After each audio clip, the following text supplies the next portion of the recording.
अस्सलाम वालेकुम। सत श्री अकाल। और देवों के देव महादेव एपिसोड है 179 पार्ट 1 है। लाइक शेयर सब्सक्राइब कर दें। स्ट्रेट चलते हैं वीडियो की तरफ। मेरा नाम है मरी सकलानी फारूक, मेरे साथ हैं राणा मोहम्मद अली, मोहम्मद समीर खोखर। तो guys let's start.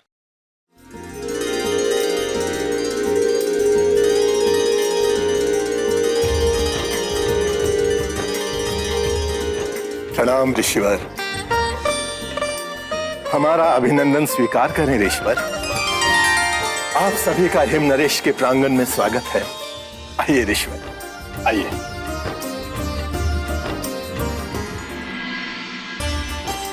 Him Naresh, हम सप्तऋषि महर्षि दधीचि के नेतृत्व में आपके समक्ष महादेव से देवी पार्वती के विवाह का प्रस्ताव लेकर उपस्थित हुए हैं। यह प्रस्ताव हमें मान्य है।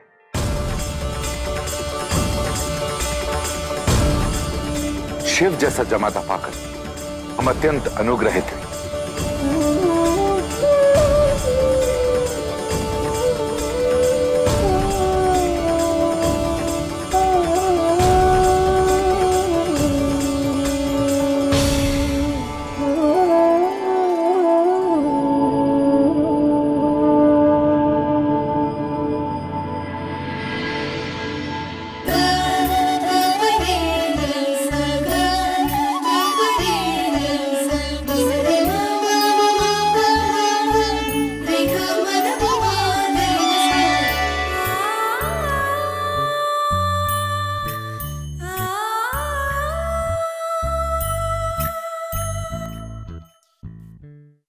हिम नरेश, हमारा आपसे निवेदन है कि इस शगुन के नारियल को ग्रहण कर हमें अपनी स्वीकृति प्रदान करें।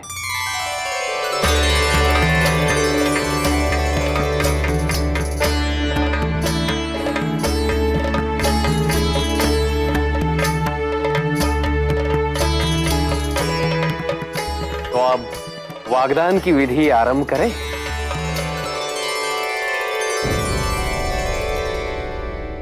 वागदान? वागदान जिसमें कन्या के पिता वर पक्ष को वचन देते हैं कि वो कन्या उन्हीं को देंगे। चावल, पुष्प और वस्त्र से कन्या के पिता कन्या की पूजा करते हैं। ब्राह्मणों के आशीष से ये कार्य संपन्न होता है। हम हिम नरेश हिमावत ये वचन देते हैं कि हमारी पुत्री पार्वती का विवाह शिव से होगा।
के लिए अत्यंत उत्तम तिथि मिली है, फाल्गुन मास की कृष्ण पक्ष की चतुर्दशी।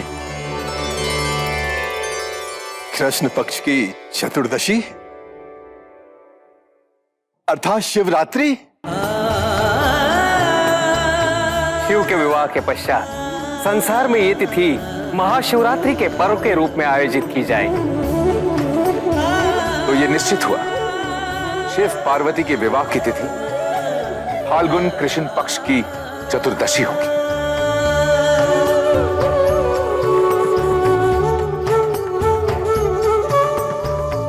आप कृपया इस तिथि की सूचना महादेव को दीजिए और उन्हें यह भी बताइएगा कि तिलक की विधि संपन्न करने के लिए हम शीघ्र कैलाश आएंगे। संसार के समस्त कष्टों का निवारण होने जा रहा है ब्रह्मदेव। महादेव और देवी पार्वती के विवाह की तिथि निश्चित हो चुकी है। सत्य है नारायण, संसार का प्रत्येक प्राणी हर्षोन्माद में है नारायण।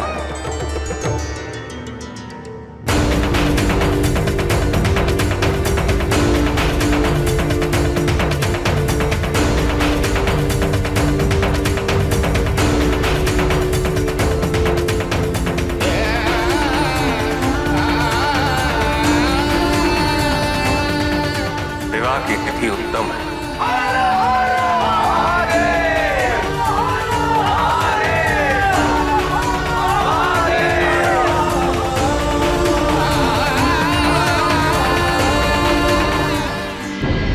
याद रहे कि आप कन्या पक्ष से हैं। तिलक पहला अवसर है जिससे आपके पद और परिवार को मापा जाएगा। केवल उपहार देना महत्वपूर्ण नहीं है, उसका प्रस्तुतिकरण उतना ही महत्व रखता है। अरे अरे ये क्या है? शिवजी के सेवक के वस्त्र स्वयं शिवजी के वस्त्र अलग अलग रखने चाहिए। शिवजी के परिवारजन और उनके प्रियजन के वस्त्र अन्य लोगों के वस्त्रों से अधिक सुंदर और मूल्यवान भी होने चाहिए।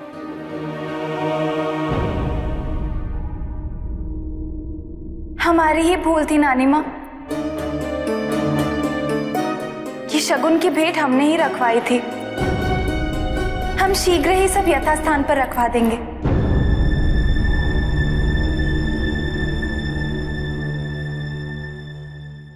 मैना, जिस कन्या के विवाह हेतु ये शगुन जा रहा है, वही कन्या स्वयं अपना शगुन रखवा रही है। ये उचित नहीं है। नापित, आपको कैलाश इन सब के साथ किसी के केश या नख काटने के लिए नहीं भेजा जा रहा है। स्वागत कैसे हुआ, किसने किया, तिलक में क्या क्या हुआ, किसने क्या कहा, कैलाश वासियों का आचरण, उनके संस्कार, उनके रीतियों की प्रत्येक सूचना हमें सविस्तार देनी चाहिए। तुम्हें यह भी मापना होगा कि वर पक्ष वधु पक्ष से क्या अपेक्षा रखते हैं। मुझे सविस्तार वर्णन चाहिए। और हाँ, वर पक्ष से शगुन लेकर अवश्य आना। अब आज्ञा देना था। सारे वस्तुओं को एकत्रित करो और चलने का प्रबंध करो।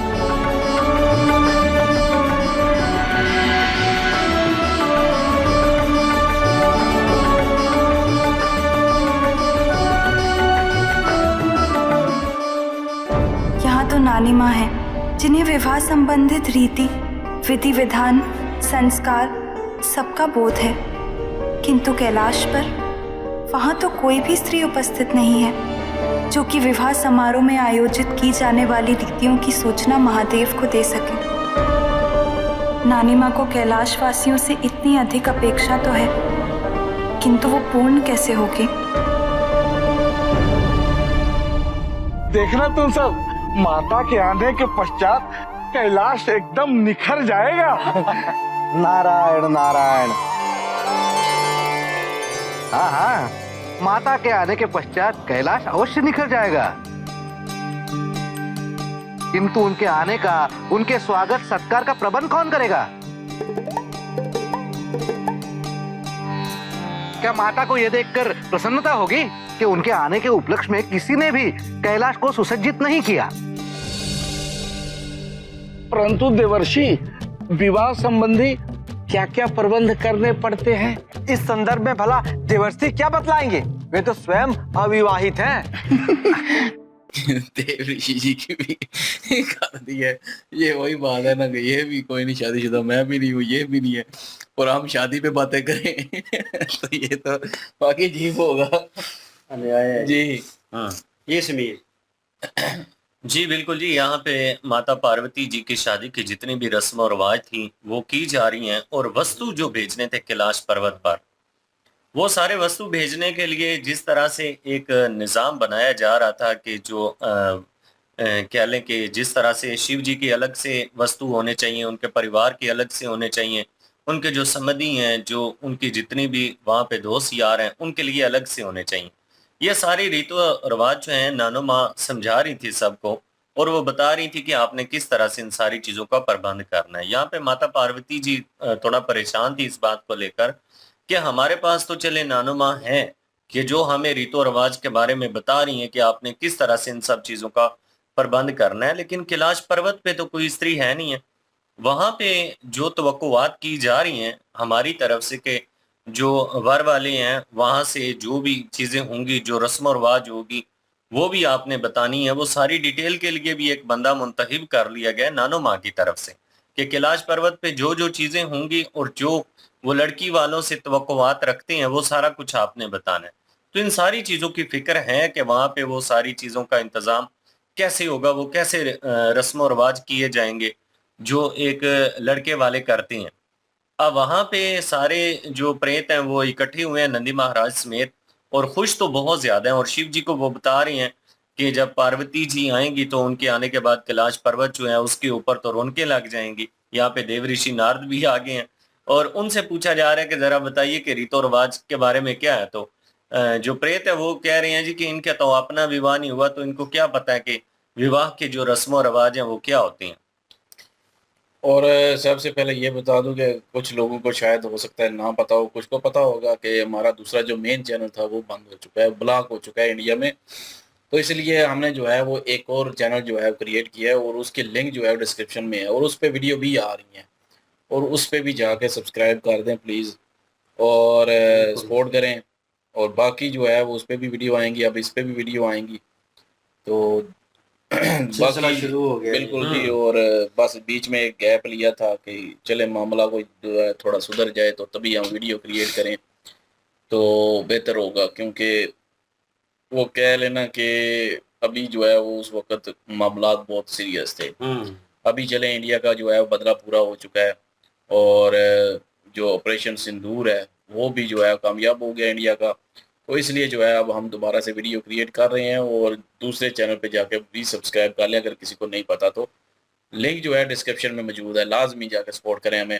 और अभी जो है वो सीरीज़ की बात करें तो शिव जी जो हैं वो शिव जी की तरफ से जो सप्त ऋषि थे वो गए थे उधर और रिश्ता लेने के लिए, और जो है वो वहाँ पे वार्तालाप हुई, और हमें लगा कि शायद हो सकता है कि जो नानो है वो कुछ ना कुछ जो है वो बाधा शायद बना दें, लेकिन ये है कि वो बड़ी खुश थी और खुशी से जो है वो सारे कार्य को संभाल रही थी।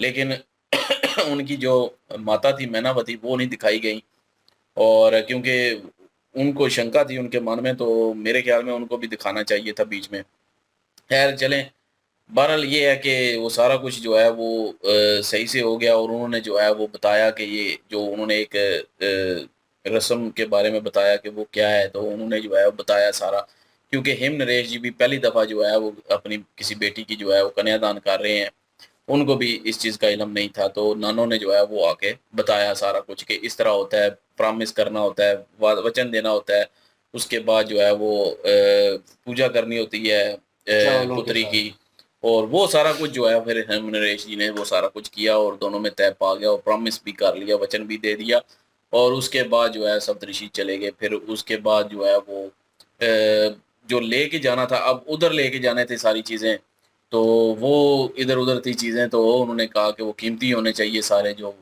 दूल्हे वाले हैं उनके जो जितने भी ये अपना कपड़े शपड़े हैं, ये जो भी चीज़ें हैं वो महंगी होनी चाहिए और अलग होनी चाहिए, और उनकी फैमिली के अलग होनी चाहिए, उनके जो करीबी हैं उनकी अलग होनी चाहिए, सारा कुछ वो बता रही थी, तो झिड़क भी रही थी उनको। तो जो है वो उसके बाद जो है पार्वती जी ने कहा कि ये मैंने किया है, तो उस पे भी वो झड़क दिया मैनावती जी को कि जिसका विवाह हो रहा है वो उसी से ये काम करवा रहे हैं आप लोग, और उसी से उसका नहीं है, आपका बनता है ये सारा कुछ करना। तो खैर चले, वो अभी चले गए, लेकिन पार्वती जी को अब चिंता लग चुकी है कि वहां पे अभी कोई भी स्त्री नहीं है जो कि वहां पे बताएंगी। चले यहाँ पे तो नानो है जो सारा कुछ बता रही है विस्तार से, लेकिन वहां पे कोई नहीं है अब। तो वहां पे जो है वो देव ऋषि जो है वो भी पहुंच चुके हैं और वो भी यही बात कर रहे हैं, लेकिन वहां पे जो है वो कह रहे हैं, दूसरे गण प्रेत कह रहे हैं कि आप भी ब्याह आपका भी नहीं हुआ तो जो है आप हमें क्या बताएंगे, तो कैसे पता चलेगा। मुझे लग रहा है कि यहाँ पे लक्ष्मी जी या जो ज्ञान की देवी हैं वो आके शायद हो सकता है ये सारा कुछ नंदी संभालें। महाराज करेंगे भैया। नहीं नहीं, वो नंदी महाराज तो क्या बनेंगे बेचारे, वो तो उस वक्त वैसे नाटक वो चल रहा बेहतर था ना। तरीके से स्वागत कर सकते हैं। बहरहाल जी वो उनके दरमियान तय पाया और रस्म बड़ी खूबसूरत थी। एक पिता जो है अपनी बेटी को वो कह लें, हम यहाँ पे कहते हैं शगुन करना, और वही रस्म एक किस्म की वो चल रही थी और सीन बड़ा प्यारा था। और उनकी नानो माँ जो है वो सारा हैंडल कर रही है और हिम नरेश जो है इस चीज़ को लेकर खुश भी थे, उनके चेहरे के ऊपर खुशी भी नजर आई। उन्हें लगा कि हाँ अभी ठीक है और सब चीज़ें जो हैं वो बेहतर और हो रही हैं। बेटी के विदा करने का जो है वो दुख भी था उनके चेहरे पे। बिल्कुल वो था, और इसीलिए कहा है ना कि वो सेंटिमेंटल सीन था, और बेटी भी देख रही है बाप को और बाप उन्हें देख रहा है, और ये रस्म भी पहली दफ़ा की जा रही है। तो कह लें कि एक पूरा ना माहौल बना हुआ था। लेकिन यह है कि शिव जी की तरफ वो सामान पूरा पहुंचेगा, उनका क्या रिएक्ट होता है, किस तरह, मतलब वो उन्होंने कहा था कि मतलब दूल्हे से कुछ कह रहे थे शगुन जो है वो लेके आना, तो वो शगुन जो है वो क्या देंगे शिव जी। और ऊपर तो माहौल जो है कह लें कि कैलाश में बहुत खूबसूरत इस वक्त हो चुका है। उन्होंने कहा कि अभी और खूबसूरत करना पड़ेगा क्योंकि उनको वेलकम करना है। तो देव ऋषि जो हैं उनको तो अभी जूतें लग रही हैं क्योंकि उन्होंने सजेशन दी है किस्म की, उसके ऊपर वो क्या रिएक्ट करते हैं या क्या सजेशन देते हैं और किस तरह सारा मामला जो है वो तय पाता है। और वहाँ पे फीमेल का करैक्टर जो है वो कौन अदा करेगा और किस तरह हैंडल करते हैं उस सिचुएशन को, ये नेक्स्ट पार्ट में पता चलेगा। तो स्ट्रेट चलते हैं नेक्स्ट पार्ट की तरफ, और डिस्क्रिप्शन में प्लीज़ लिंक होगी हमारे न्यू चैनल की और 2.0 देसी वी रिएक्शन 2.0, तो प्लीज़ सब्सक्राइब कर लीजिएगा। इंशाल्लाह मिलते हैं नेक्स्ट वीडियो में। अपना ख्याल रखिएगा, वो याद रखिएगा, तब तक के लिए अल्लाह हाफिज, पीस।